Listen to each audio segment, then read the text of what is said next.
Carta a los Efesios. Estamos en un modo de predicación expositiva.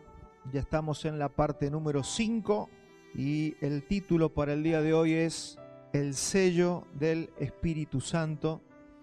Entramos ya en un tiempo de conocer la doctrina del Espíritu Santo, algo que difícilmente se puede explicar en 1 hora y cuarto que tenemos los domingos. Esto necesitaría algunos meses, pero bueno, todo largo viaje comienza con el primer paso. Hoy vamos a ver el sello del Espíritu Santo y voy a leer Efesios 1, 13 al 14. Dice: en él también vosotros, habiendo oído la palabra de verdad, el evangelio de vuestra salvación, y habiendo creído en él, fuisteis sellados con el Espíritu Santo de la promesa, que es las arras de nuestra herencia hasta la redención de la posesión adquirida para alabanza de su gloria. Vamos a orar al Señor. Si usted me acompaña, cierre sus ojos unos minutitos. Vamos a pedirle al Señor que Él pueda hablarnos en esta mañana. Amado Padre, hoy vamos a compartir tu palabra, por eso queremos pedir tu asistencia, reconociendo que nosotros no sabemos y no podemos, que confiamos en que tu Espíritu en nosotros es el que predica, el Espíritu Santo, tu Espíritu Santo es el que predica el Evangelio, y nosotros, Señor, nos sometemos en esta mañana para ser instrumentos que vos puedas usar, tanto para hablar como para oír, que podamos entender. Señor, alumbra los ojos de nuestro entendimiento, que ninguna persona que en esta mañana se ha dado cita en este lugar se vaya sin haber entendido, Señor, los principios básicos de tu Evangelio y de la salvación que es en Cristo Jesús. Te lo pedimos, Padre, en el nombre de nuestro Señor Jesucristo. Amén. Entonces, acabamos de leer de que fuimos sellados con el Espíritu Santo de la promesa, y que es la arras de nuestra herencia hasta la redención de la posesión adquirida para alabanza de su gloria. Ese va a ser el pasaje que vamos a trabajar, y venimos en esta línea de haber sido redimidos, de haber sido bendecidos. El domingo pasado hablamos de lo que es la redención, todo como regalos que pertenecen a un gran todo, que es haber sido bendecidos con toda bendición espiritual en los lugares celestiales en Cristo. Decíamos que es como la bolsa, que esa bendición es como la bolsa que trae todos los regalos. Entonces, como Él nos ha bendecido, en esa bendición viene todo lo que estamos trabajando. Vimos la semana pasada la redención, uno de los regalos. Hoy vamos a ver el sello del Espíritu Santo, que es un regalo de Dios para cada hijo que Él ha llamado. Entonces, el haber sido sellado con el Espíritu Santo tiene una evidencia. Esto no es, bueno, como siempre dice la gente, creer o reventar. Bueno, yo digo que tengo el Espíritu Santo. No, la pregunta es cómo evidencias que tienes el Espíritu Santo. ¿Cómo podemos decirle a la gente o evidenciarle a las personas y a mí mismo de que tengo el Espíritu Santo? Dije que es una evidencia, pero que también es un seguro. Si usted se da cuenta o se ha dado cuenta que las cosas que son de gran valor, no sé, un reloj caro, un coche caro, vienen con un seguro. Si usted compra esos relojes, no sé, un Rolex, que valen miles y miles de dólares, vienen con un seguro. Comúnmente vienen con una garantía que te dicen, y esto tiene 20 años de garantía. Eso ya te está hablando de que el objeto debe ser muy bueno. Porque si el fabricante se anima a decirte que por 20 años eso tiene garantía, es porque está confiando en lo que te está dando. De la misma manera, si usted compra Yo me acuerdo que había una marca de tecnología hace algunos años, todavía está, que te daba garantía de por vida. Entonces, claro, se ganó todos los clientes, porque a vos te decían garantía de por vida, esto no se rompe más. Y si se llega a romper, te lo cambiaban. Literalmente te lo cambiaban. Creo que era la marca Kingston, había una marca Kingston de tecnología. Y te daba todas las cosas con garantía de por vida. Entonces, una seguridad de calidad. Entonces, el sello del Espíritu Santo es una garantía que el Señor nos está dando. Te está dando una garantía. Nuestra salvación, el sello. Veo que comúnmente las publicidades dicen el sello de calidad. Bueno, nosotros tenemos un sello de calidad, tenemos un sello de garantía dado por el Señor. Y dice la Escritura que ese sello nos ha sido dado hasta la redención de la posesión adquirida. Eso tiene que ver con lo que vimos la semana pasada. Un día este cuerpo que va cumpliendo años, que se va arrugando y que se va envejeciendo y que un día va a tener que ser transformado. Si nos encuentra cuando viene el Señor, seremos transformados en vida, pero otros morirán y resucitarán de los muertos. En ambos casos, los cuerpos van a ser transformados y regenerados para la gloria del Señor y para estar siempre con el Señor. Se nos ha dado el Espíritu Santo hasta la redención de la posesión adquirida, es decir, hasta que estemos en gloria.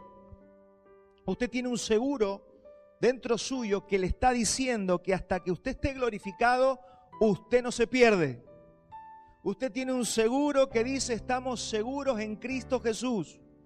Y ese es un sello de la calidad de la salvación que hemos recibido en Cristo Jesús. El sello del Espíritu Santo es la seguridad de que en el trayecto desde la justificación, ¿qué es la justificación?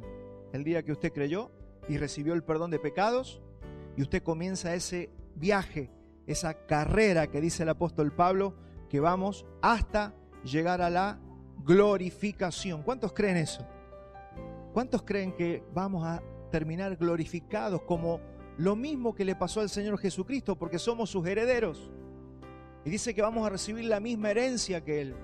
Así que si el Señor murió y resucitó de los muertos y está sentado a la diestra del Padre, ¿qué va a pasar con nosotros? Lo mismo. En el Espíritu ya lo tenemos. Tenemos la posición dada de estar sentado con el Señor Jesucristo. Pero un día, este cuerpo decrépito, que se enferma, que sufre, un día este cuerpo va a ser glorificado. Hermanos, esto es gloria pura. Entender esto es la esperanza que tenemos. Así que usted no puede tener un evangelio sin estar pensando en que un día usted también va a tener ese cuerpo glorificado. ¿Cuántos lo creen? Mire, uno de los énfasis que hacían los apóstoles era la resurrección de los muertos. Comúnmente los apóstoles hablaban de Jesús y la gente creía en Jesús. El problema era cuando se hablaba de la resurrección de los muertos.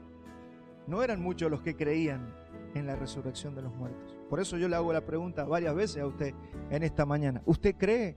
Por eso dice en la carta a los Romanos: si creyeres que el Señor le levantó de los muertos, serás salvo. Incluye la resurrección de los muertos. No es solamente que crees en Jesús, tienes que creer que Él resucitó. Porque si Jesús resucitó, significa que el Padre aceptó el sacrificio y por ende nuestros pecados fueron perdonados. Si Jesús no hubiera resucitado, significa que Él no era el Mesías.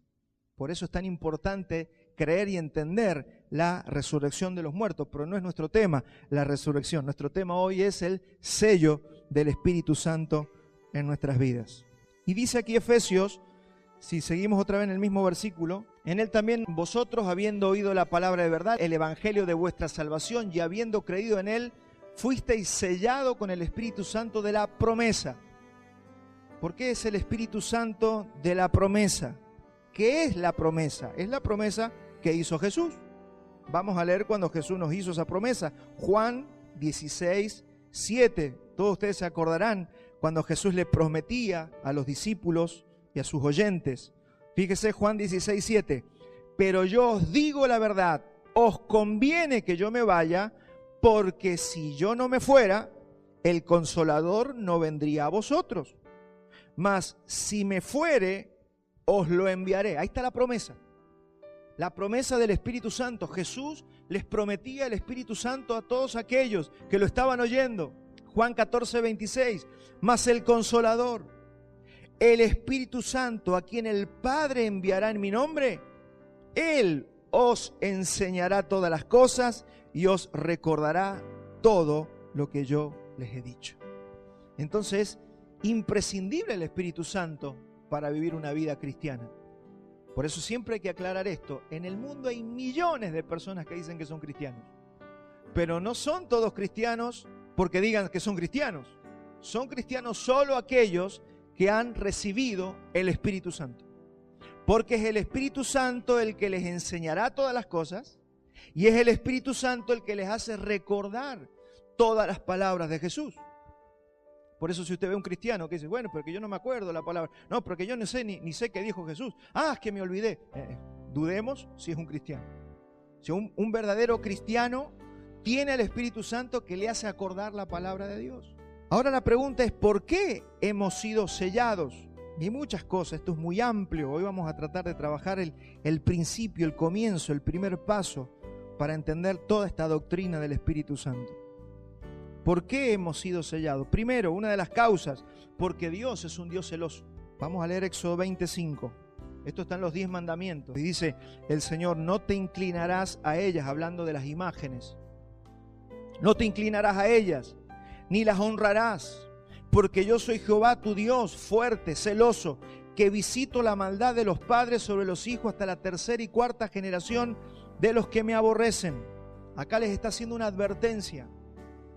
Yo soy el Dios de ustedes, y ustedes son mi pueblo, y yo soy celoso.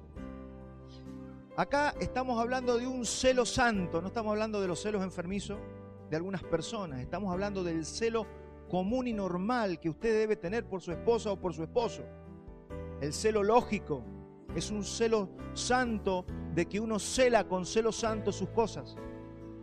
Usted no es una persona, bueno, que mis cosas sean de cualquiera, que mi esposa, que mi esposo, mi hijo. No, tenemos un celo de nuestra familia, de nuestras cosas, de nuestra casa. Hay un celo que el Señor ha puesto en nosotros, con el que debemos celar las cosas por causa del amor. Es el celo lógico que viene por causa del amor. Entonces el Señor le está diciendo a su pueblo, no te inclines a otras imágenes. No debes tener otros dioses delante de mí. Mire, vamos a Éxodo 34:14. Dice, porque no te has de inclinar a ningún otro Dios, pues Jehová, cuyo nombre es celoso, Dios celoso es. Eso lo dice la Escritura, lo dice la Biblia. Dios es un Dios celoso que nos cela por amor. Eso para que usted vaya, esto sirve para que usted se sienta amado y amada también. Porque hay gente que dice, bueno, pues yo no siento que Dios me ama, pero créalo, porque esto se trata de fe y de creer la palabra. Créale al Señor, que el Señor le ama. Acuérdese siempre de esto, que el Evangelio se activa por fe y para fe. Si usted está esperando sentir, que se le ponga así piel de gallina para creer algo, usted está por el mal camino.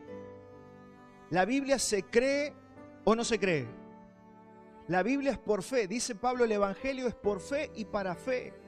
Y sin fe es imposible agradar a Dios. Así que esto se trata de creer lo que Dios dice. Hay una sola pregunta. ¿Usted cree o no cree?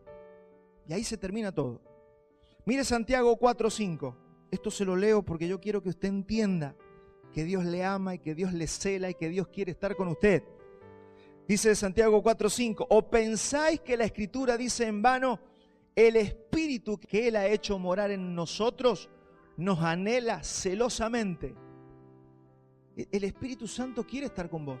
Eso para que nos saquemos todos esos argumentos que tenemos de que nadie me quiere, de que yo no sirvo para nada. Veo que la gente hasta habla mal de ellos mismos.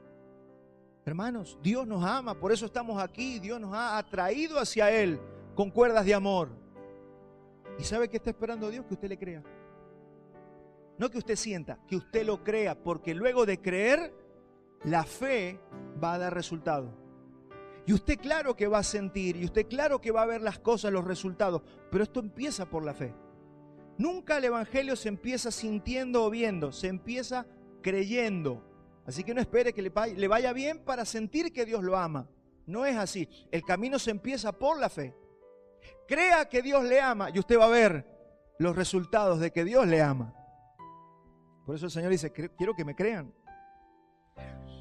Entonces, Dios es un Dios celoso. Y la pregunta es, ¿por qué Dios nos cela con ese celo de amor? Primero, porque somos su pertenencia, porque le pertenecemos a Él. Acompáñeme, vamos a ir a 1 Corintios 6:20 y 6:19. Lo hemos puesto al revés, pero por una cuestión de que primero el Señor va a empezar hablando de esto. Mire, porque habéis sido comprados por precio. Por eso te cela, porque te compró. Usted cuando se compra algo, Usted lo quiere porque usted se lo compró, porque a usted le gustó y es suyo. ¿A usted por qué le gusta su auto, su bicicleta, su monopatín, su casa? Porque usted se la compró. Y sea chiquita, grande, que le falte pintura o tenga pintura, usted la ama. Porque es su casa. Y nosotros seremos lo que seremos, pero Dios nos compró por precio. ¿Y sabe qué? Dios nos ama. Y usted puede decir, no, pero yo tengo muchas fallas, yo peco y tengo errores. Dios te ama igual porque te compró. Y acá está. Vamos otra vez. 1 Corintios 6:20. Porque habéis sido comprados por precio. Glorificad pues a Dios en vuestro cuerpo y en vuestro espíritu, los cuales son de Dios. Acá usted se va a enterar de cosas. Y acá dice el 19. ¿O ignoráis que vuestro cuerpo es templo del Espíritu Santo, el cual está en vosotros, el cual tenéis de Dios, y que no sois vuestros? Usted dejó de ser suyo.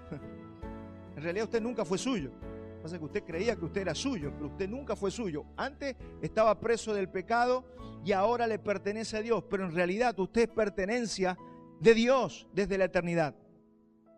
Dios siempre lo pensó a usted desde la eternidad. Así que usted es pertenencia de Dios, y aquí está diciendo que tanto tu espíritu como tu cuerpo le pertenecen a Dios. ¿Cuánto creen eso? Tu cuerpo es de Dios. ¿Se ha dado cuenta cuál es el lema actual? Ese es el lema que tenemos hoy. Mi cuerpo, mis reglas. Todo esto los defensores del aborto. Mi cuerpo, mis reglas.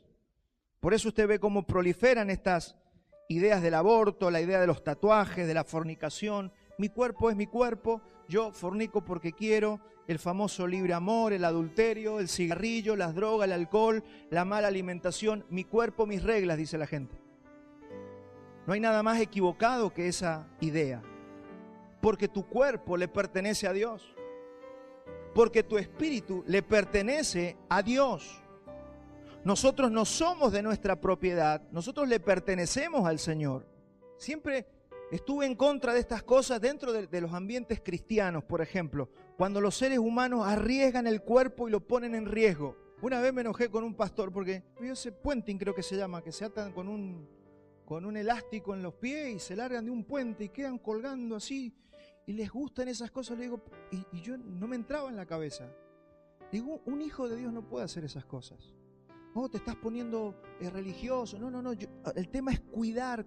Nosotros no podemos arriesgar un cuerpo que no es nuestro. No, es que yo me quiero tirar de paracaídas. No, yo que quiero subir a la Aconcagua. ¿Usted ha visto toda la gente que se muere por subir a la Aconcagua? Tienen unos problemas respiratorios y terminan muriendo por subir a una montaña.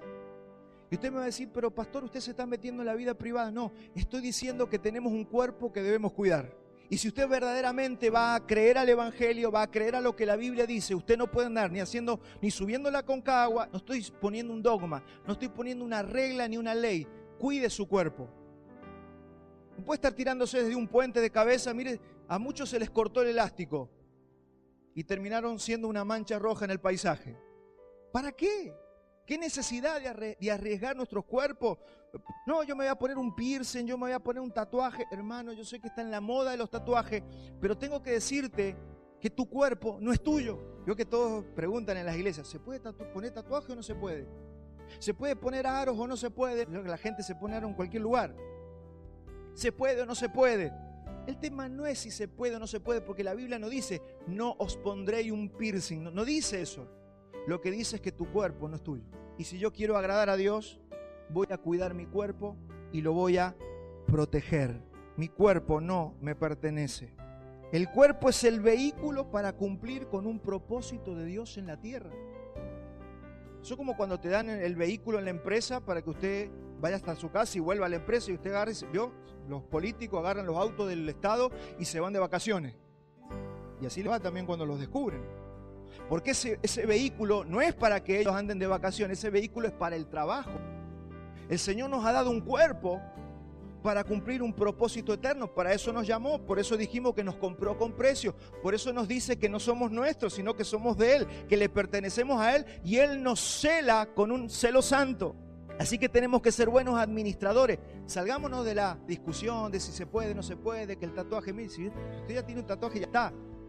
Pero usted tiene que entender que ese cuerpo que usted tiene, ahora cuídelo. porque muchos de nosotros venimos de no conocer a Dios. Veníamos con aros, veníamos con tatuajes, veníamos de hacer cualquier cosa con el cuerpo.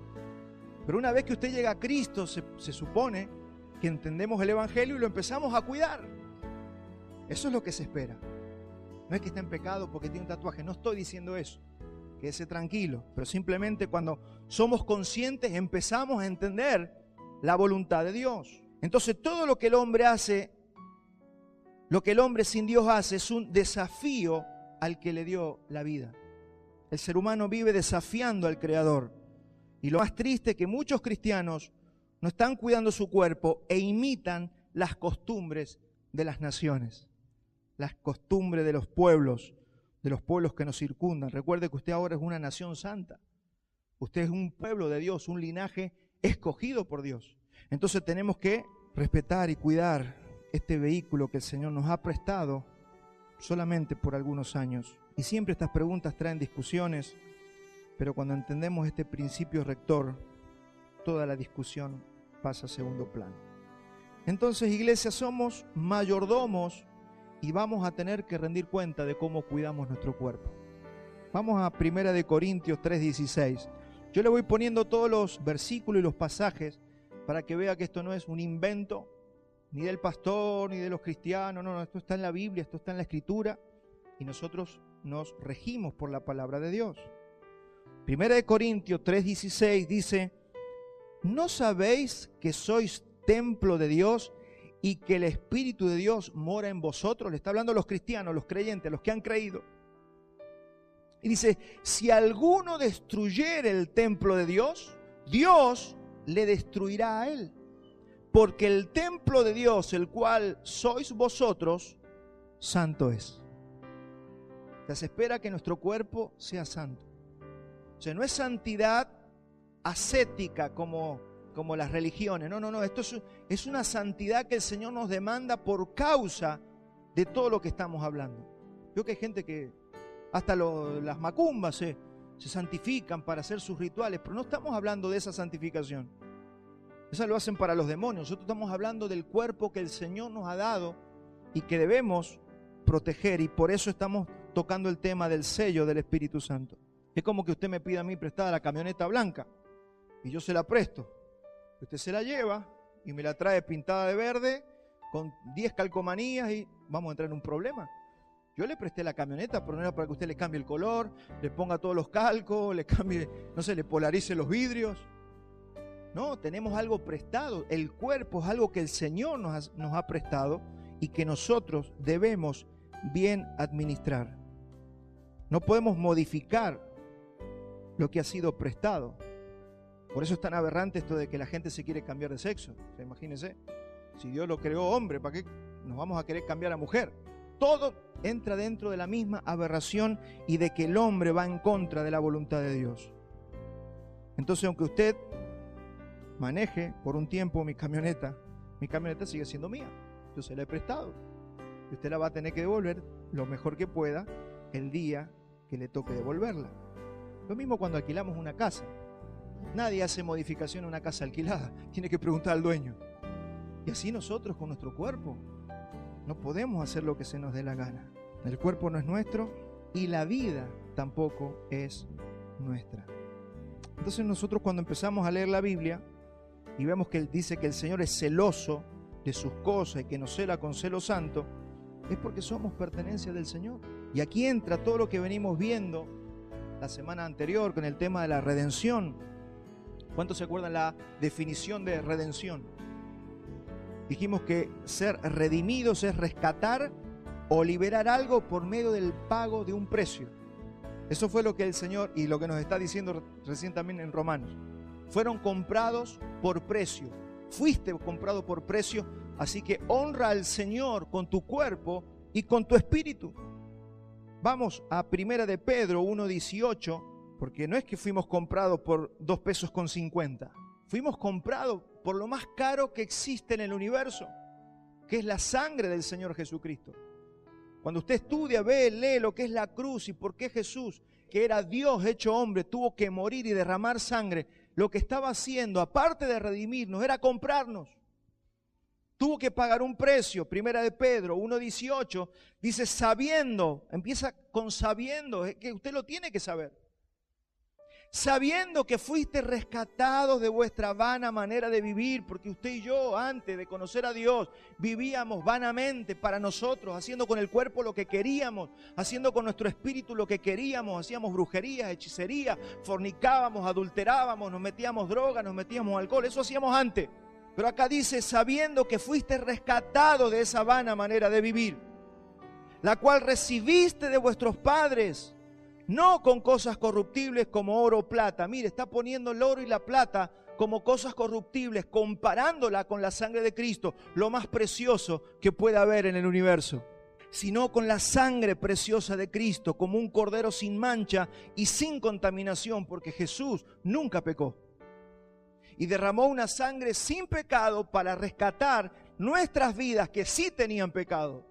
Mire, usted puede que no estudie una carrera universitaria, pueda que no se lea los libros más complejos, pero usted no se puede ir de la tierra sin investigar y conocer el Evangelio de nuestro Señor Jesucristo.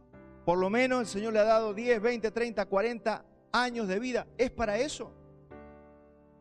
Para eso nos ha dado vida, para conocerle a Él como un cordero sin mancha y sin contaminación, ya destinado desde antes de la fundación del mundo, pero manifestado en los postreros tiempos por amor de vosotros.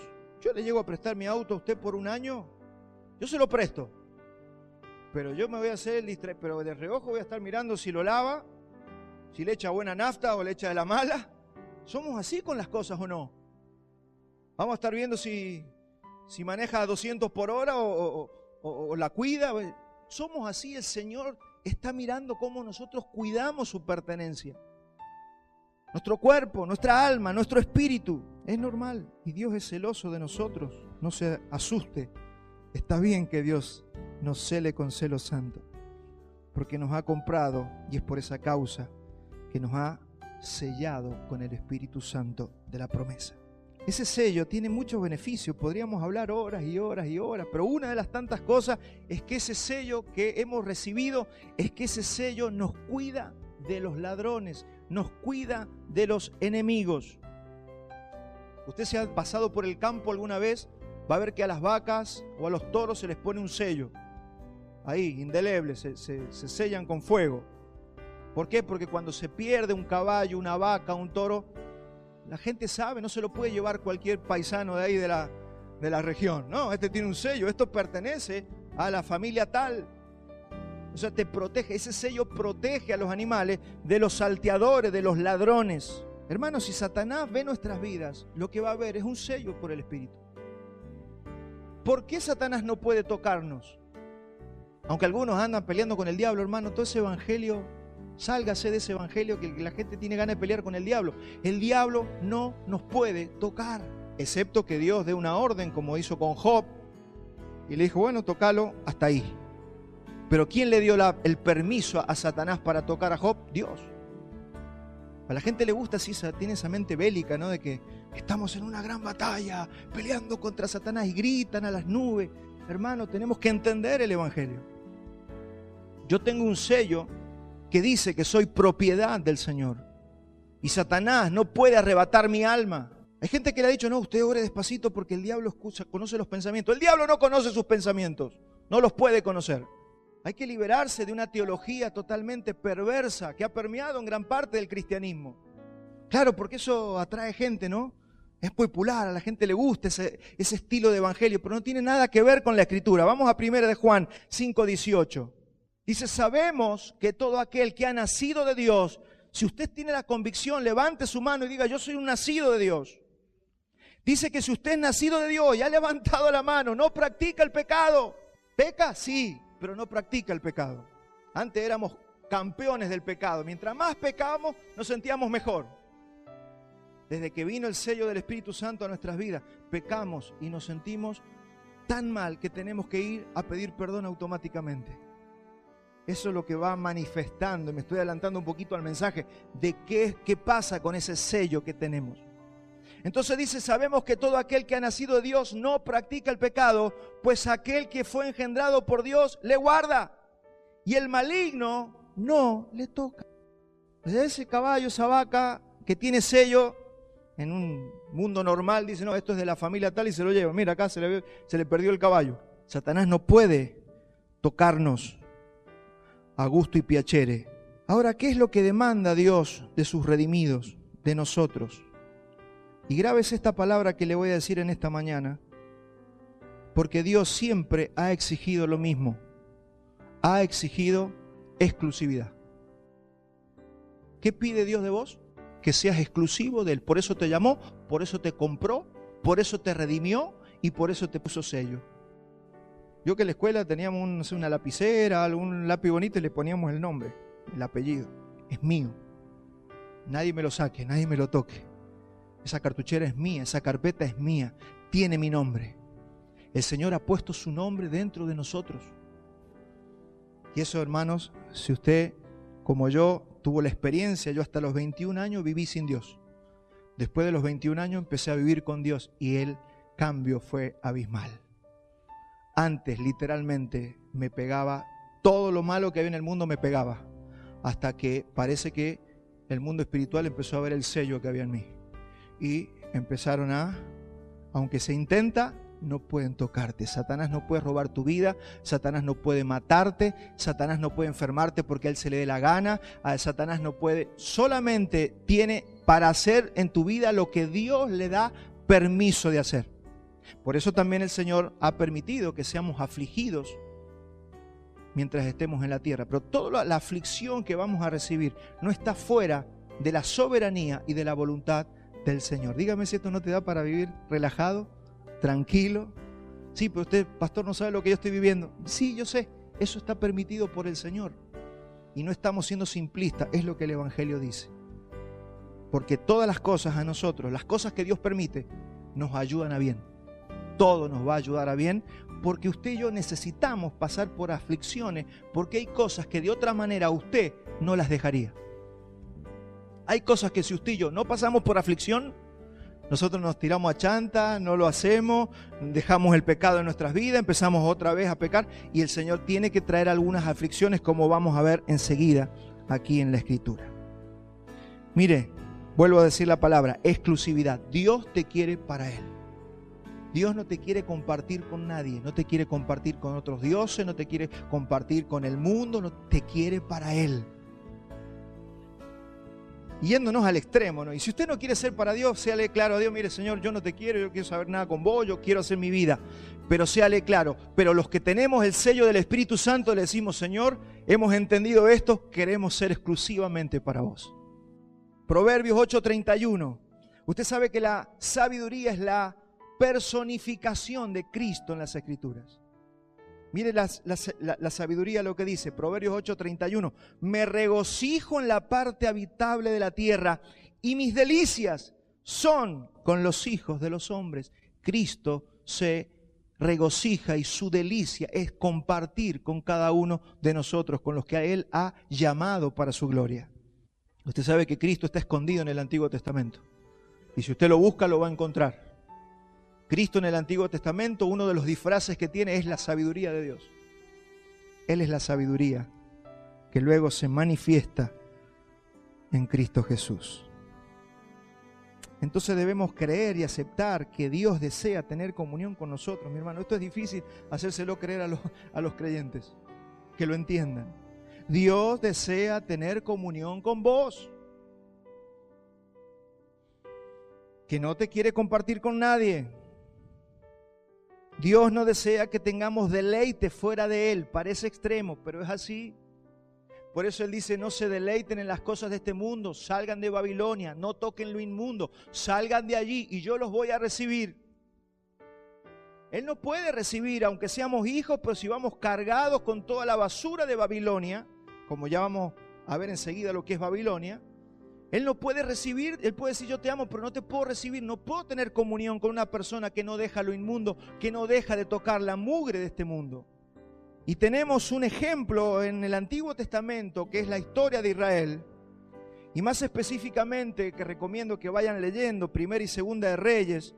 Ustedes van a ver toda la historia, Saúl, David, Salomón y todos los reyes, hasta que los dos pueblos, uno es llevado cautivo por Asiria y el otro por Babilonia. Todo eso lo relata Primera y Segundo de los reyes y vamos a ver cómo Israel constantemente se apartaba de Dios y se iba tras los falsos dioses. Esa es la historia de Israel. Un pueblo que permanentemente se iba tras otros dioses. No le dio la exclusividad a su Dios. Y como consecuencia, Dios, ¿qué hacía? Le empezaba a levantar enemigos. Usted tiene que leer el Antiguo Testamento, ver la historia de Israel y traer una comparación con su vida. Para eso está puesto allí Israel. Entonces empezaron a aparecer enemigos. Primero aparecen los egipcios, después los sirios, después los asirios, los filisteos, los babilonios. Entonces cuando usted ve que vino un pueblo llamado los asirios y se llevó a toda la parte del norte, las 10 tribus se las llevó cautivas. Y la parte del sur, después vinieron los babilonios, destruyeron el templo, tiraron todo, quemaron todo y se los llevaron a todos a Babilonia cautivos. Ese fue el resultado de que Israel no le dio la exclusividad a Dios. A todos nos habrá pasado esto, ¿no? Sí, pero ¿cómo puede ser que estos israelitas sean tan cabezones? Decimos todos nosotros, ¿no? ¿Cómo puede ser que adoren a los dioses, teniendo a Dios que los había sacado de Egipto? Y habían visto todos los milagros, y habían visto que les daba maná del cielo, y habían visto que abrieron el mar rojo. ¿Cómo puede ser? Y nosotros hablamos así de ellos, pero ¿sabe qué? Somos nosotros igualitos a estas personas. Primera y Segunda de Reyes nos muestra cómo la monarquía, es decir, los reyes, tenían la responsabilidad de guiar al pueblo a cumplir el pacto con Dios, un pacto de exclusividad. Es por eso que usted no se tiene que enojar con los pastores cuando los pastores les hablan de santidad, le exigen lo que la palabra dice. Para eso está el liderazgo. El liderazgo está para que los santos vivamos en santidad, para que nos apartemos de cualquier cosa que sea idolatría. Acompáñame a Jeremías 7:23. Mas esto les mandé diciendo, escuchad mi voz, y seré a vosotros por Dios, y vosotros me seréis por pueblo. Y andad en todo camino que os mandé, para que les vaya bien.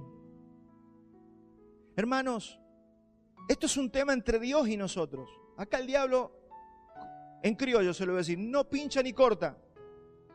Y si Dios levanta, y cuando nosotros nos portamos mal y nosotros no le damos la exclusividad a Dios, y cuando nosotros nos vamos tras los dioses, porque todavía los cristianos podemos ir tras dioses, tal vez no los mismos que tenía Israel en la antigüedad, pero hay un montón de dioses que están dentro del corazón. Entonces Dios empieza a permitir que se levanten enemigos en contra de nuestra vida. Pasa que en el trajín de la vida nosotros no nos damos cuenta.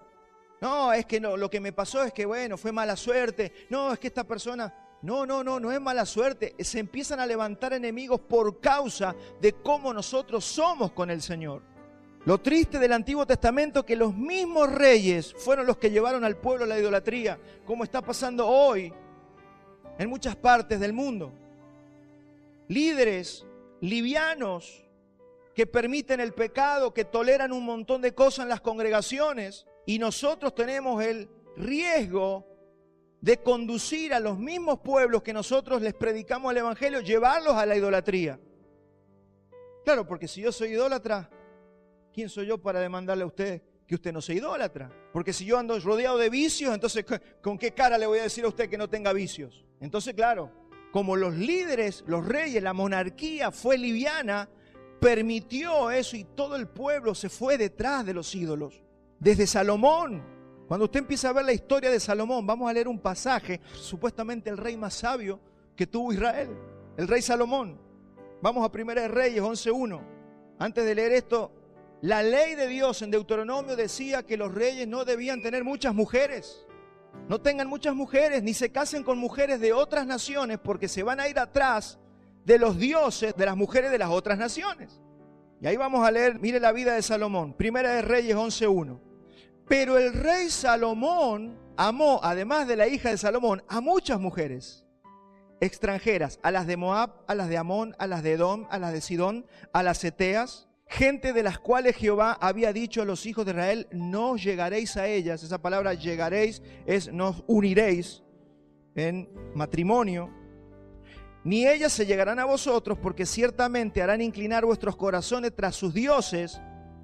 A estas, pues, se juntó Salomón con amor. Es por eso que no es que nosotros queremos ser molestos con los jóvenes que se ponen de novio, las chicas que quieren formar familia. Hermano, nunca te busques una persona de otra nación que no sea la nación santa, porque ¿qué va a pasar? Van a guiar tu corazón lejos del Señor. No, es que yo lo convierto. No. Es un caso 1 en 10 millones. Nosotros podemos cometer los mismos pecados que cometió Israel en la antigüedad. ¿Qué nos dice el Evangelio? No te unas en yugo desigual. Pero nosotros tenemos nuestras propias reglas.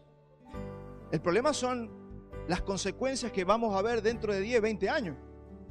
Tal vez las consecuencias no se vieron en ese momento. Porque ¿sabe cuándo se desvía Salomón? Cuando pasaron 10, 20, 30 años de su reinado.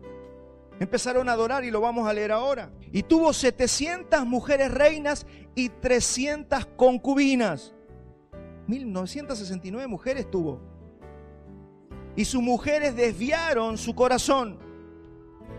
Y cuando Salomón era ya viejo, fíjese, porque él puede haber resistido, pero llega un momento donde por haber ido en contra de un principio divino, terminas pagando las consecuencias, aunque sea en tu vejez. Y cuando Salomón era ya viejo, sus mujeres inclinaron su corazón tras dioses ajenos, y su corazón ya no era perfecto con Jehová su Dios, como el corazón de su padre David.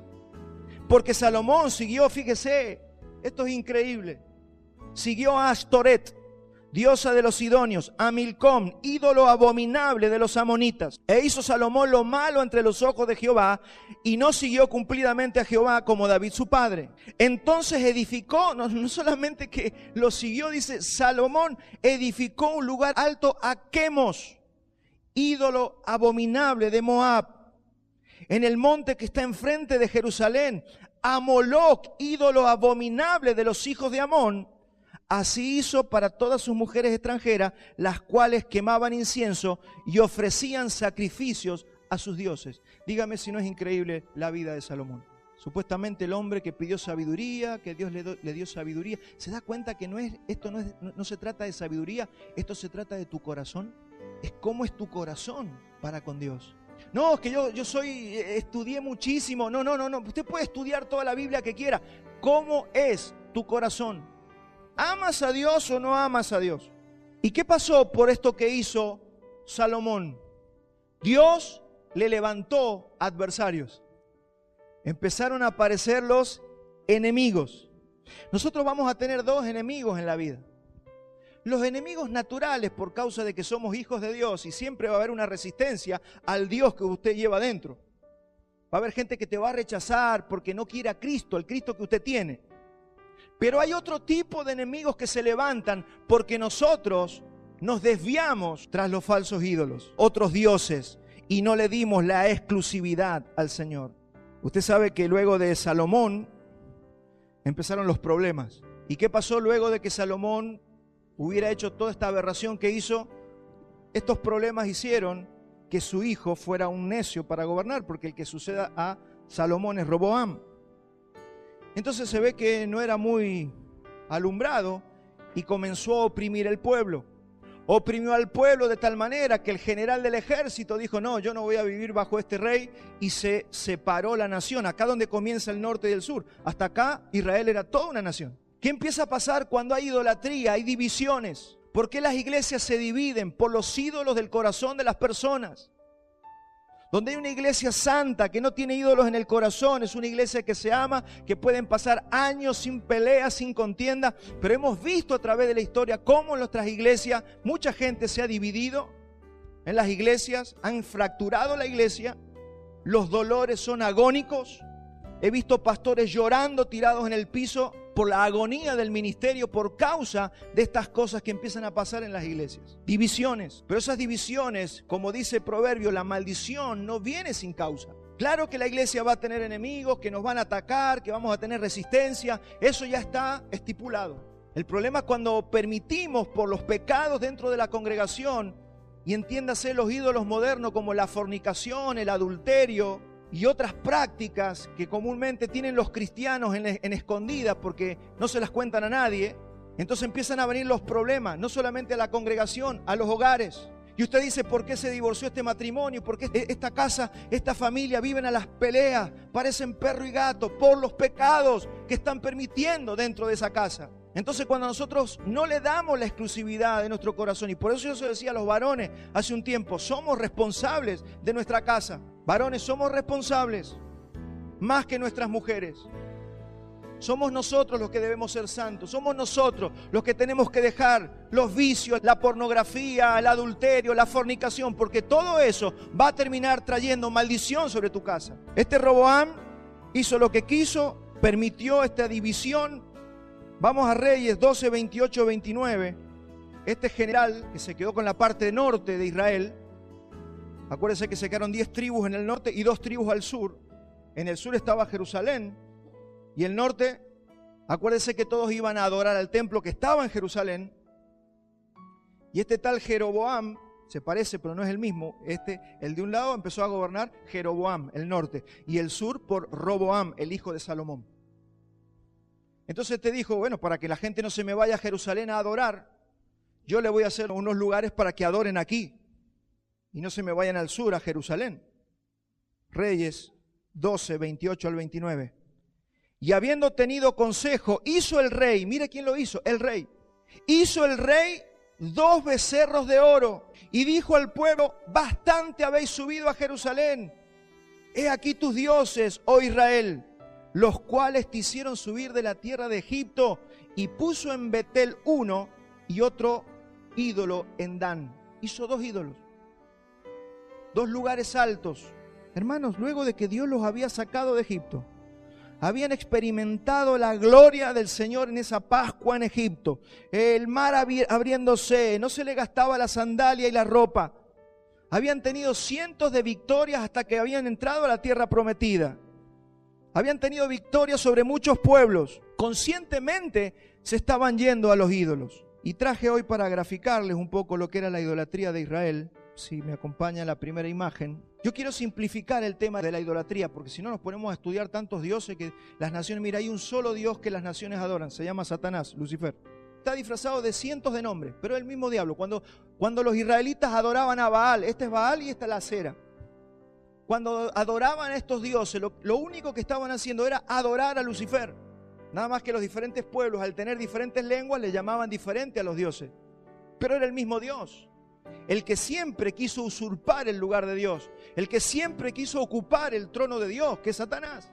Ese es Baal y esa es Acera, porque si usted estudia el Antiguo Testamento va a ver que siempre se repite y se fueron tras los Baales, y se fueron tras Baal, y se fueron tras Acera, y hicieron una estatua de Acera. Entonces, ¿qué empezó a hacer Israel? Empezó a hacer lugares altos. Y cuando usted lee lugares altos, no significa que estaban en la punta de un cerro, significa que hacían un altillo de piedras para hacer sacrificios. Eso es un lugar alto personal. Pues están los lugares altos personales y están los lugares altos como los que hizo Jeroboam, que hizo 2, uno en Betel y otro en Dan. Entonces usted ve ahí un lugar donde se hacía un sacrificio y la gente en cualquier lugar se levantaba un altar y sacrificaba un cordero. ¿A quién? A Baal. Esto me pareció interesante, por eso se lo traje, para que usted vea la dimensión de lo que era un lugar alto. Este es el personal, vamos a la próxima. Ahí, ese cuadrado que usted ve allí abajo, ese era el altar donde se hacía el sacrificio, donde se mataban los animales al dios Baal. Y Baal estaba acá arriba. Ahí había un toro, un becerro, porque se representaba con un becerro. Esto es muy importante, vamos a entender cosas enseguida. Entonces, para que usted tenga una idea de cómo era. Eso, como ya no está más el altar, hoy los arqueólogos le han hecho una estructura de hierro para que tengamos una idea de la dimensión, de la altura que tenía ese lugar donde se hacían los sacrificios. Había que subir a través de escaleras. ¿Ves? Tenía que subir por esa escalera para que los sacerdotes de Baal pudieran hacer los sacrificios. ¿Ves? Ese es el lugar alto. Ese es el de Dan. Ese es el que menciona actualmente. Son las ruinas de ese lugar que hizo Jeroboam. Un lugar alto. Todo esto empezó en Babilonia. Si usted lee el Génesis donde aparece Nimrod, ahí comienza todo el culto a Satanás. Porque lo que quiso hacer Satanás es reemplazar, usurpar el lugar de Jesucristo. Siempre quiso ocupar el lugar de Dios. ¿Sí? Entonces, como él ya sabía el evangelio que había sido predicado por Dios desde el protoevangelio en el Génesis, entonces Satanás lo que quiso hacer siempre es recibir la adoración que era para Jesucristo. Y todo esto empieza con Baal, que ahí en Babilonia se llamaba Nimrod, y Acera, su mujer, que se llamaba Semiramis, que tuvieron un hijo que le llamaron Tamuz. Entonces todo eso fue orquestado por Satanás para reemplazar la historia del evangelio y el ser adorado. Entonces a este Tamuz se le llama Moloc, Quemos, Milcom, tiene muchos nombres. Pero para que usted simplifique el tema de la idolatría y no anda estudiando los dioses griegos, son todos lo mismo con diferentes nombres. Satanás lo único que quiere es que no sea adorado Dios y que lo adoremos a Él. Ahora, es muy triste ver que muchas veces los cristianos adoran, en ignorancia muchas veces, a los falsos dioses. Después lo vamos a ir viendo. Vamos ahora a Segunda de Reyes. Sigamos leyendo la escritura que nos va a seguir trayendo luz de lo que pasaba con Israel. ¿Por qué leo lo de Israel? Para que traigamos una enseñanza para nuestras vidas, que es lo que la Biblia nos pide que hagamos. Segunda de Reyes 17:16 dice: y dejaron todos los mandamientos de Jehová su Dios y se hicieron imágenes fundidas de 2 becerros y también imágenes de acera y adoraron a todo el ejército de los cielos y sirvieron a Baal e hicieron pasar a sus hijos y sus hijas por el fuego. Una de las formas de adorar a Baal era quemando a sus hijos en sacrificio.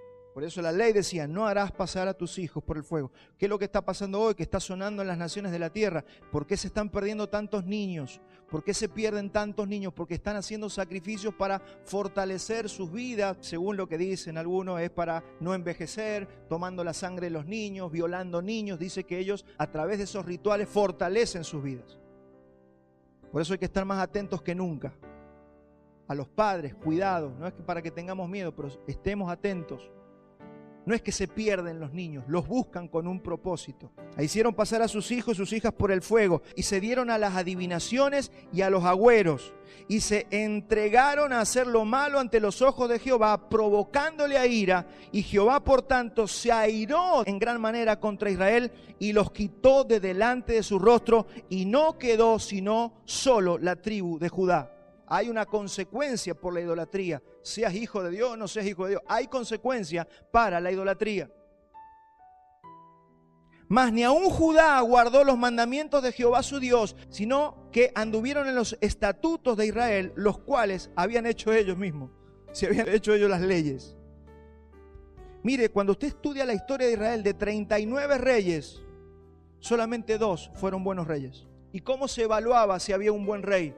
Porque mandaba a destruir los lugares altos. Si el rey era obediente y temeroso de Dios y entendía la exclusividad que Dios le pedía, él mandaba a su ejército a destruir los lugares altos y le decía a la gente: hay que adorar al único Dios. Pero usted sabe que siempre hay intereses cruzados, como pasa en todos lados. No, porque yo tenía una mujer que se había casado con una mujer de otra nación, entonces se va a ofender mi esposa, le tengo que hacer un ídolo de su nación, de donde ella viene, y todos esos intereses cruzados.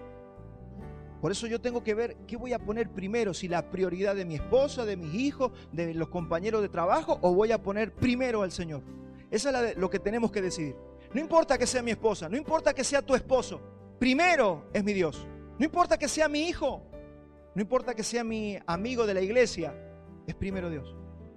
Y cualquier cosa que mi esposa, mi hijo, mi esposo, los compañeros de trabajo, la gente quiere ir en contra, para que yo vaya en contra de mi Dios, yo ahí tengo que tomar la decisión. Acuérdese de Daniel.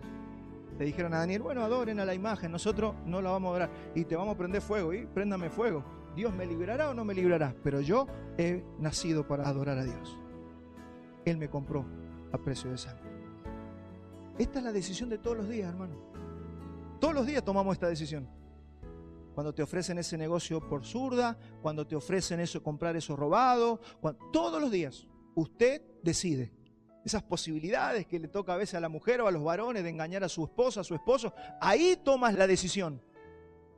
No en la iglesia: ¡ay, que yo soy tan santo! No, todos los días decides si vas a respetar a Dios o no. Yo no le soy fiel a mi esposa porque, se va a enojar mi esposa.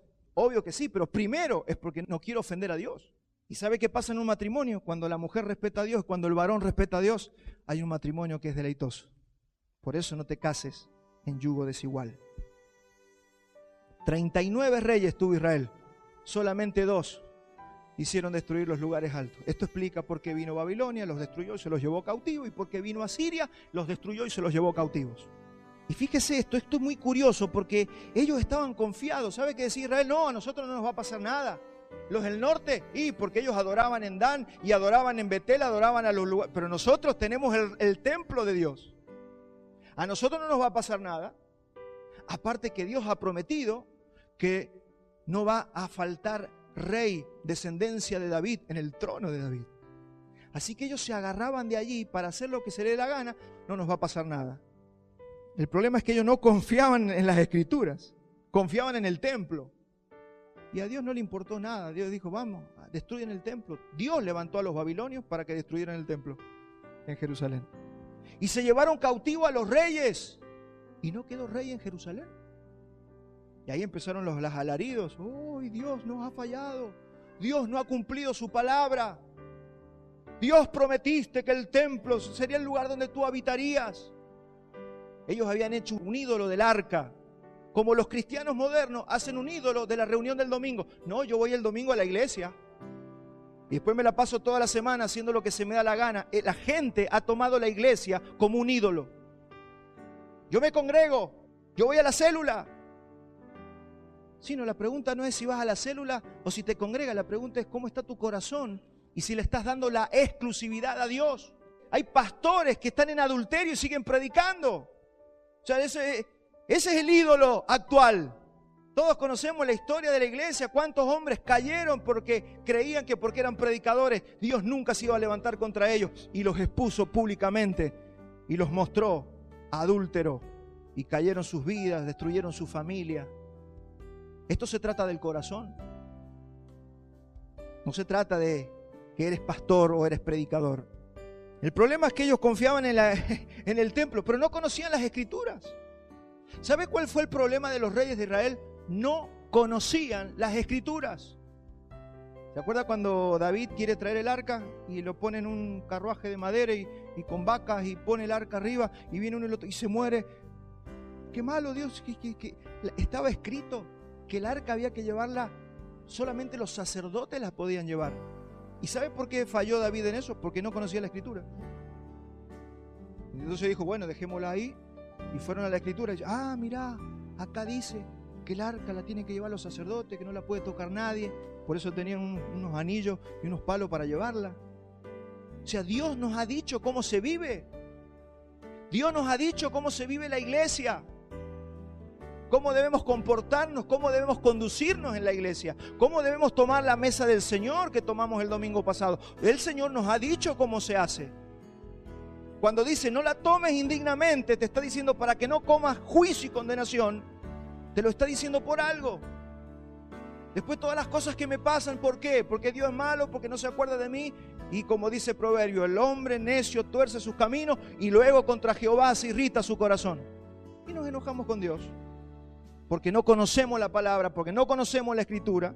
Israel y sus reyes habían perdido los rollos de la palabra de Dios. No los leían, no los consultaban. Fueron muy pocos los reyes que lograron hacer una reforma en la nación. ¿Y sabe cuándo vino esa reforma? Cuando encontraron la Escritura. Tanto la de Josías, una de las grandes reformas que vemos ahí. Ni Saúl, ni Salomón, ni la mayoría de los reyes tuvieron la Escritura presente, ni le dieron exclusividad de su corazón. Por eso guarda esa palabra que le estoy diciendo, exclusividad. Vos sos exclusivo del Señor. 1 Samuel 7:3. Y habló Samuel a toda la casa de Israel diciendo, si de todo vuestro corazón os volviereis a Jehová, quitad los dioses ajenos. Esto para que usted no pierda la esperanza, porque si usted y yo tenemos dioses, tenemos que recibir esta palabra que estoy leyendo ahora. Quitad los dioses ajenos a Astarot de entre vosotros y preparad vuestro corazón a Jehová y solo a Él servid y os librará de la mano de los filisteos. Esos enemigos que nunca debieras haber tenido, que se metieron en tu casa, en tu familia y en tus hijos. Nunca debiste haber enfrentado a esos enemigos, pero los enfrentaste porque tu corazón se apartó del Señor. Pero el Señor también manifiesta su gracia diciendo, si ustedes se apartan. Y todas las veces que Israel se apartó de los ídolos, el Señor los recibió. Estaban en las últimas, venían los ejércitos y se veía el humo de los ejércitos y los caballos que venían a atacarlos. Y el Señor dice, yo con ustedes no tengo. Y clamaron al Señor y se arrepintieron de sus ídolos. Y le dijeron, nos volveremos al Señor. Y el Señor destruyó a sus enemigos en esa misma batalla. Le dije que Dios nos ama con celo, nos cela con celo de amor. Y bueno, se los llevaron cautivos a los del norte a Siria, a los del sur se los llevaron a Babilonia. Mire, si Dios tiene que matar a toda una generación en el desierto como lo hizo, lo va a hacer. Presta atención a esto a mí me impacta. Él esperó que toda la generación que salió de Egipto muriera en el desierto y no entrara a la tierra prometida. Ni Moisés entró. Él le ofreció a Moisés darle otro pueblo. ¿Querés que los mate a todos y te dé otro pueblo? Digan que Moisés dijo no. Pero Dios estaba dispuesto a hacerlo. Si Moisés le decía que sí, lo hacía. Él estuvo dispuesto a mandar a toda la nación en cautiverio, pero siempre y siempre su propósito se va a llevar a cabo. Con Israel, con otro pueblo, con usted, conmigo, sin mí. Dios va a cumplir su propósito. La pregunta es si usted va a ser participante del propósito eterno de Dios. Ya en el cautiverio de Babilonia, y acá vamos a ver la gracia y la fidelidad de Dios. Mire, esto es maravilloso. Porque lo que Dios había prometido, de que no iba a faltar un rey descendiente de David que se siente en su trono, parecía que al habérselos llevado todos cautivos a Babilonia se había terminado. Había desolación en el corazón de los hebreos. Estaban desolados, estaban tristes, dicen Dios nos falló. No solamente que estaban presos en Babilonia y en Asiria, sino que ellos creían que Dios les había fallado. Entonces vinieron los babilonios, se llevaron lo último que quedaba, que eran las 2 tribus del sur, se los llevan a Babilonia y pasaron 37 años, y vamos, acompáñenme ahora a Segunda de Reyes 25, 27. Así termina Segunda de Reyes, con este pasaje. Preste atención. Aconteció a los 37 años del cautiverio de Joaquín. Joaquín fue el último rey de Israel. Joaquín fue el último rey. Se lo llevaron cautivo y pusieron ahí un monigote como para... Pero el último rey fue Joaquín. Entonces se lo llevaron allá arriba, pero dice a los 37 años de que estaba allí, Joaquín preso, el rey de Israel, a los 27 días del mes, Evil-Merodach, rey de Babilonia, en el primer año de su reinado, libertó a Joaquín, rey de Judá, sacándolo de la cárcel. Fíjese lo que es Dios, esto es impresionante. Y le habló con benevolencia. La pregunta es ¿por qué? Y le habló con benevolencia y puso su trono más alto que los tronos de los reyes que estaban con él en Babilonia. Y le cambió los vestidos de prisionero y comió siempre delante de él todos los días de su vida. Diariamente le fue dada su comida de parte del rey, de continuo, todos los días de su vida. ¿Sabe qué pasaba con este rey? No sé si fue bueno o fue malo. Lo único que sé es que este rey, este hombre, descendía de David. Era el linaje de David que Dios había prometido. Entonces Dios tenía que guardar el linaje porque de este hombre va a venir el Mesías. Entonces tiene que guardarlo, tiene que protegerlo. Y Joaquín, que también usted lo va a encontrar en la Biblia como Jeconías. Este Joaquín, cuando estaba allí en Babilonia, tuvo un hijo. Y ese hijo se llamó Salatiel. Y este Salatiel tuvo un hijo que se llamó Zorobabel. Y Zorobabel fue el primero que cuando cambia el imperio, aparece el rey Ciro y dice, yo te voy a dar permiso para que vuelvas a construir Jerusalén. Estamos hablando de la fidelidad de Dios. Yo te voy a dar todo lo que vos necesites para ir a construir Jerusalén nuevamente. Fíjese cómo cuando Dios ha prometido algo lo va a cumplir, sea como sea. Entonces aparece y termina Segunda de Reyes y todo viendo la fidelidad de Dios que nos deja impactados, cómo Dios siempre cumple su palabra. Ese es el Dios que adoramos. Por eso ese Dios nos pide exclusividad y nosotros le tenemos que dar exclusividad. ¿Qué sentido tiene ponernos en contra de Dios, hermano, por ir atrás de los ídolos? ¿Qué sentido tiene? Y esto lo estamos hablando porque dijimos que Dios nos ha sellado con su Espíritu Santo porque demanda de nosotros esa exclusividad. Y cuando nosotros no le damos exclusividad, nos levantamos estos enemigos. Exclusividad que la vemos en Jesús, Mateo 4:10. Entonces Jesús le dijo, vete Satanás, porque escrito está, al Señor tu Dios adorarás y solo a Él servirás. Y eso también es para nosotros. Esto es para vos también.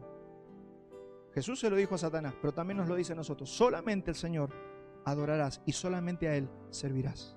¿Qué está citando Jesús? La Escritura. Si hay algo que no le faltó a Jesús era la Escritura. ¿Qué está diciendo Jesús ahí a Satanás? Él está citando Deuteronomio. Porque hoy estamos en una guerra con una parte de la cristiandad, del evangelio liberal, que todo es lo que yo siento, y yo siento que tengo que hablar de esto, y yo sentí de esto, y tuve un sueño y le quiero hablar del sueño. No tenemos que hablar de sueños, ni de visiones, ni de nada. Tenemos que hablar la palabra de Dios. Porque por falta de la palabra de Dios se vino abajo Israel. Por falta de la palabra de Dios se está viniendo abajo la iglesia.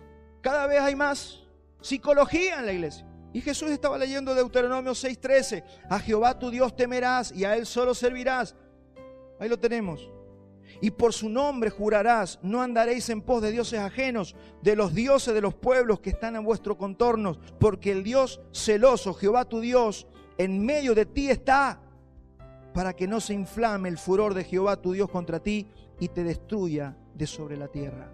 Dios es fiel y Dios va a consumar su propósito, pero si nosotros lo dejamos a Dios, porque a veces tenemos una parte de la teología, pero nos falta la otra. Sí, bueno, Dios ya me eligió desde antes de la fundación del mundo, yo puedo vivir como se me dé la gana. No, perdóneme mi hermano, pero se quedó con la mitad del mensaje. Si nosotros no lo honramos, Él no nos honrará.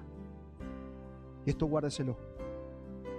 Dios es fiel y Él va a consumar su propósito. Pero si lo dejamos y no le honramos, Él también va a dejar de honrarnos. Por eso hay tantos cristianos que se sienten que no son honrados en su vida, porque dejaron al Señor. Pero si te vuelves hoy, si hoy tomas la decisión y le dices, Señor, me vuelvo a vos de todo corazón, por eso dice Apocalipsis, si has dejado tu primer amor, vuelve a Él. Vuelve a Él. 1 Samuel 2:30, por tanto Jehová, el Dios de Israel, dice, yo había dicho que tu casa y la casa de tu padre andarían delante de mí perpetuamente. Mas ahora ha dicho Jehová, nunca yo tal haga, porque yo honraré a los que me honran y a los que me desprecian serán tenidos en poco. Eso le dijo a Israel. Y vinieron los babilonios y vinieron los asirios. Ahora, para ir terminando, usted tiene que ver que estamos hablando del Espíritu Santo, doctrina muy amplia, pero vamos a terminar hablando del primer paso que el Espíritu Santo hace a la vida de una persona cuando esta persona cree. ¿Qué hace el Espíritu Santo cuando viene a sellar mi vida? Acompáñenme, Juan 16:4. Juan 16:4 es Jesús hablando, dice, mas os he dicho estas cosas para que cuando llegue la hora os acordéis de que ya os lo había dicho. Esto no os lo dije al principio porque yo estaba con vosotros, pero ahora voy al que me envió y ninguno de vosotros me pregunta, ¿a dónde vas? Antes, porque he dicho estas cosas, tristeza ha llenado vuestro corazón. Pero yo os digo la verdad, les conviene que yo me vaya, porque si no me fuera, el Consolador no vendría a vosotros, mas si me fuere, os lo enviaré. El Consolador es el Espíritu Santo. Dice, y cuando Él venga, convencerá al mundo de pecado, de justicia y de juicio. Y ahí lo explica, de pecado por cuanto no creen en mí, de justicia por cuanto voy al Padre y no me veréis más, y de juicio por cuanto el príncipe de este mundo ha sido ya juzgado. Voy a explicar esto y con esto vamos a terminar. Déjame ese versículo puesto allí. Es justamente allí. De pecado. Lo primero y lo inicial que hace el Espíritu Santo es convencer a las personas. Esta reunión no se trata de que el pastor sea tan carismático y tan entrador que usted le vuele la cabeza. No funciona así. Esto no es stand-up, que está muy de moda ahora. Los hombres carismáticos, eso no determina el evangelio. Es la palabra que tiene que ser predicada y el Espíritu Santo que convence a la persona. Por eso muchas veces Dios puede usar una mula. Dios puede usar a cualquiera para predicar el evangelio. Entonces, ahora, si predicamos bien, el que te convence no es el pastor, es el Espíritu Santo. Eso es lo que está diciendo aquí. Cuando yo les mande el Espíritu Santo, Él va a redarguir al mundo de pecado por cuanto no creen en mí. No es humano lo que estamos haciendo en esta mañana. Si el Espíritu Santo a usted no lo convence, yo no puedo hacer nada. Nada de nada. No es la habilidad del predicador. Él es el que trae al hombre a la conciencia de pecado. Él es el que te trae a conciencia de pecado. ¿Para qué? Para que te arrepientas. Es el Espíritu Santo, es lo que está diciendo aquí. Cuando venga el Espíritu Santo, te va a redarguir de pecado por cuanto no creen en mí. Eso es lo que está diciendo. ¿Cuál es el pecado más grave? No creer en Cristo. Cuando usted cree en Cristo, todos sus pecados son perdonados. Pero el pecado más grave es no creer en Cristo. Por eso es el pecado que te condena. Porque si usted y yo creemos en Cristo, todo pecado es perdonado y a partir de ese momento somos redimidos y podemos tener esa comunión con el Señor. Hermanos, el peor de los pecados es rechazar a Cristo. ¿Cómo trabaja el Espíritu Santo? ¿Cómo sé que es el Espíritu Santo? Trabaja en mi corazón, llevándome a sentirme incómodo con mi pecado.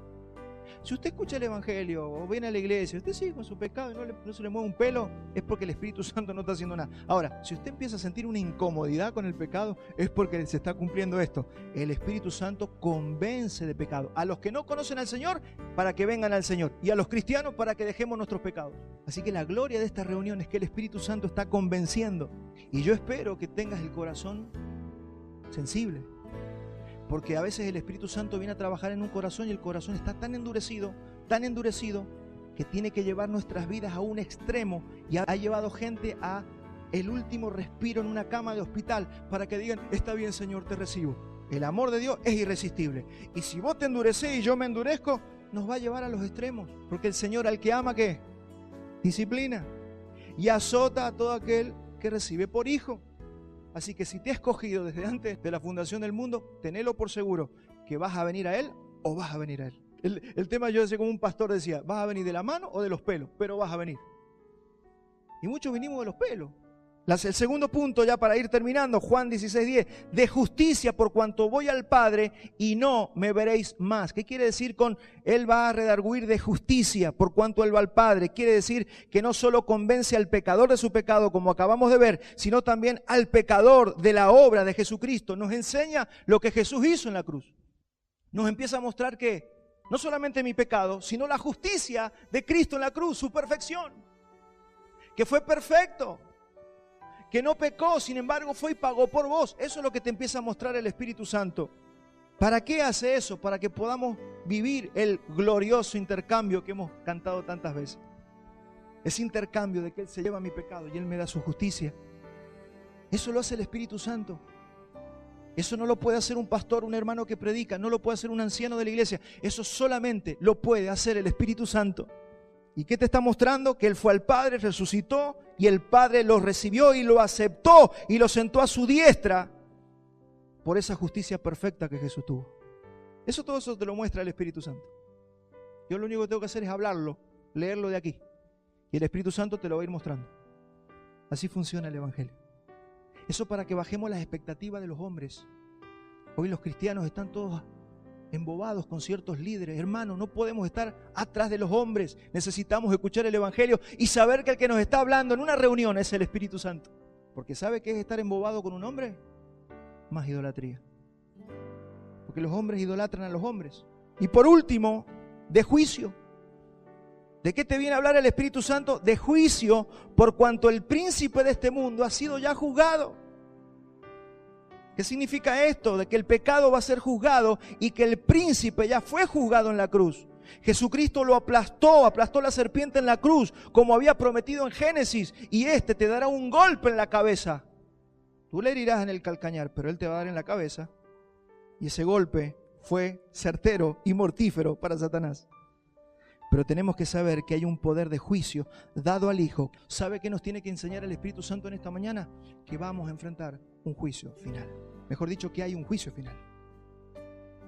Y que los únicos que se van a librar del juicio final son los que ya estén redimidos en Cristo Jesús.